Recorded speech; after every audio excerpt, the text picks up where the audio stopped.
मैंने भगवद गीता जब तक नहीं पढ़ी थी, जब तक मुझे यह एहसास नहीं हुआ हम सब एक आत्माएं हैं और ज़िंदगी हम सब आत्माओं के लिए एक परीक्षा होती है।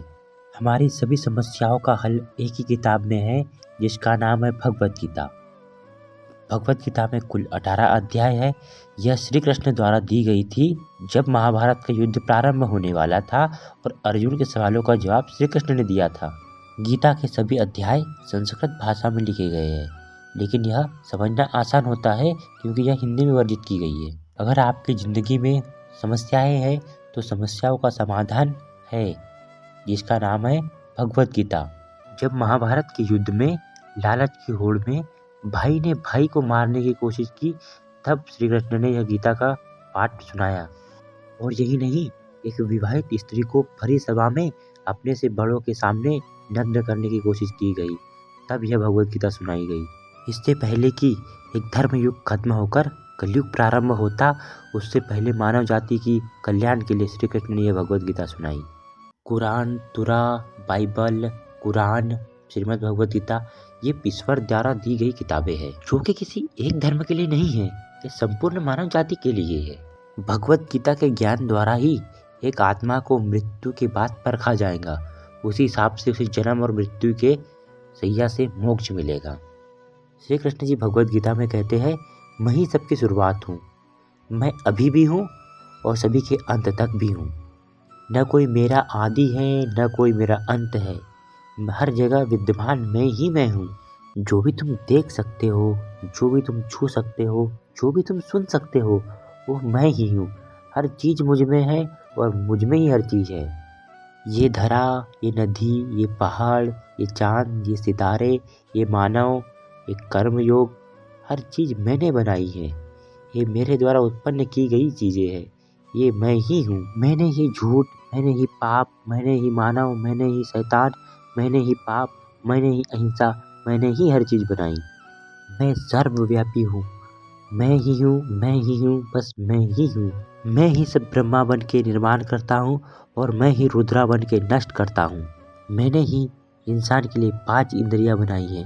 इन इंद्रियों के बगैर कोई मुझे प्राप्त नहीं कर सकता है। इन इंद्रियों के बगैर मानव एक वैसा है जैसे लोहे का रोबोट होता है ना, वैसा। भगवद गीता यह सिखाती है, आत्मा अजय है, अमर है, आत्मा को कोई काट नहीं सकता, आत्मा को कोई डुबो नहीं सकता, आत्मा को कोई जला नहीं सकता। लेकिन परमेश्वर को प्राप्त करने के लिए ये सांसारिक रूपी आत्मा को शरीर धारण करके परीक्षा देनी ही पड़ती है। यह परीक्षा हर एक आत्मा के लिए होती है। आत्मा को मुझसे मिलने के लिए हर एक कर्म करना पड़ता है और वो भी कर्म गीता के अनुसार होता है।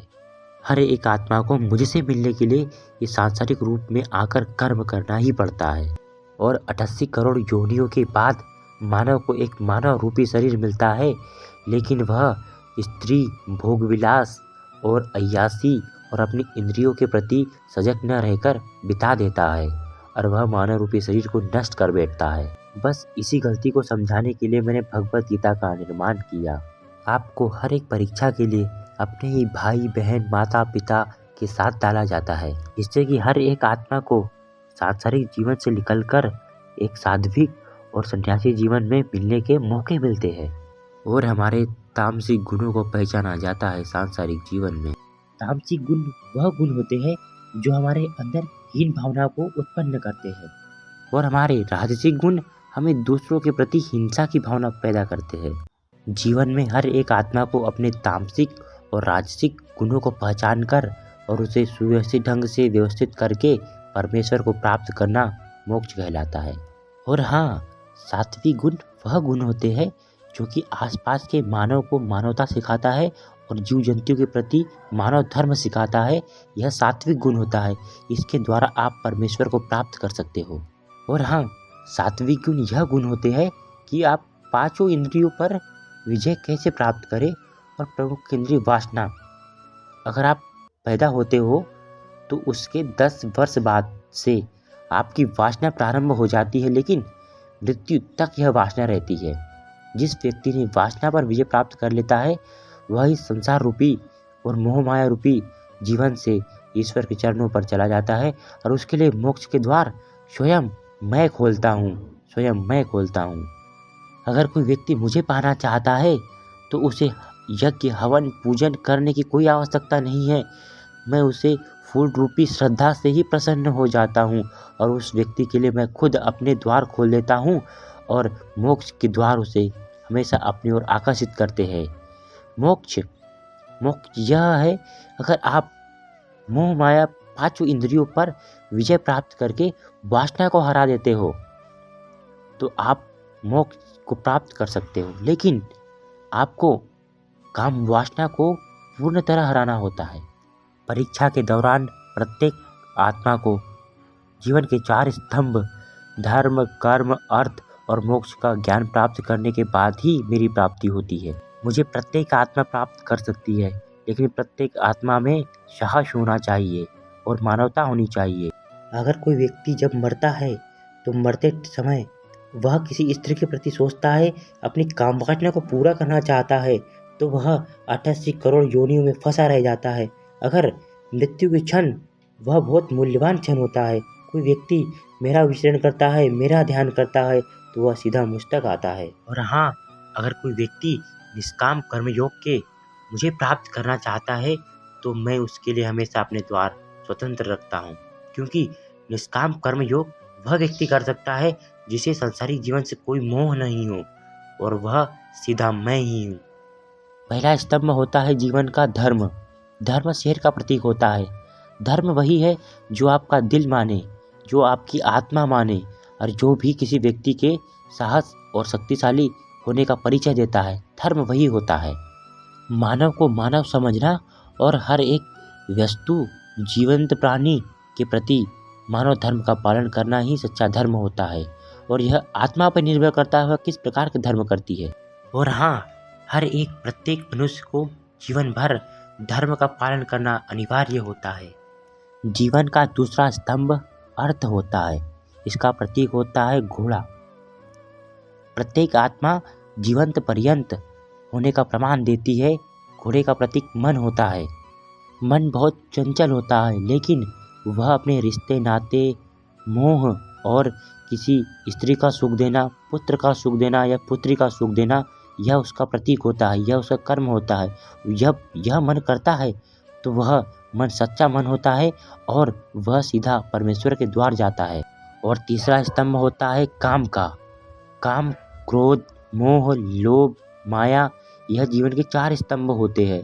प्रत्येक मनुष्य को इन स्तंभों पर नियंत्रण रखना होता है, जिसके बाद मनुष्य मुझ तक पहुंच सकता है, क्योंकि इनके बहाव में किया गया कोई भी काम हमारे जीवन पर्यंत नुकसान और परेशानी की समस्या का कारण बन सकता है। एक आत्मा अपनी संतोष और स्वभाव और सादगी से इन 6 इंद्रियों पर विजय प्राप्त कर सकती है। आत्मा का चौथा स्तंभ होता है मोक्ष का। मोक्ष का प्रतीक होता है हाथी। कुछ मनुष्यों की कुछ अधूरी इच्छाएं रहती है, जिससे कारण उन्हें पुनः पृथ्वी पर आना पड़ता है फिर से मोक्ष की प्राप्ति करने के लिए। प्रत्येक आत्मा की कुछ न कुछ इच्छाएं रहती है। अगर वह पूर्ण नहीं होती है तो वह इच्छाएं उनको कभी मोक्ष के द्वार नहीं जाने देती है। अगर आप किसी भी प्रकार की इच्छाएं नहीं रखते हो तो आपको सीधा मोक्ष मिलेगा। अगर आपके जीवन में कुछ इच्छाएं रह जाती है तो उन्हें पूर्ण करने के लिए आपको पुनः पृथ्वी पर आकर फिर वही परीक्षाएं देनी होगी। यह स्तंभ बहुत महत्वपूर्ण होता है। अगर आप जीवन में किसी के साथ बुरा करते हो या फिर कोई आपके साथ बुरा करता है तो आप माफ़ी मांग सकते हो या फिर उससे माफ़ी मंगवा सकते हो। यह महत्वपूर्ण होता है, जिसके कारण आपको सीधा मोक्ष मिलता है। इसी तरह जीवन मरण चलता रहता है और चलता रहता है। जब तक आत्मा इन चारों स्तंभ को समझ नहीं लेती है, धर्म, कर्म, मोक्ष और काम, तब तक मनुष्य को 88 करोड़ योनियों को जीवित करते हुए आना ही पड़ता है पृथ्वी लोक पर। स्वयं देवता चाहते हैं कि मैं मनुष्य योनि में जाऊं और खुद मोक्ष के द्वार को खोलूं, लेकिन देवता को यह नसीब नहीं होता है।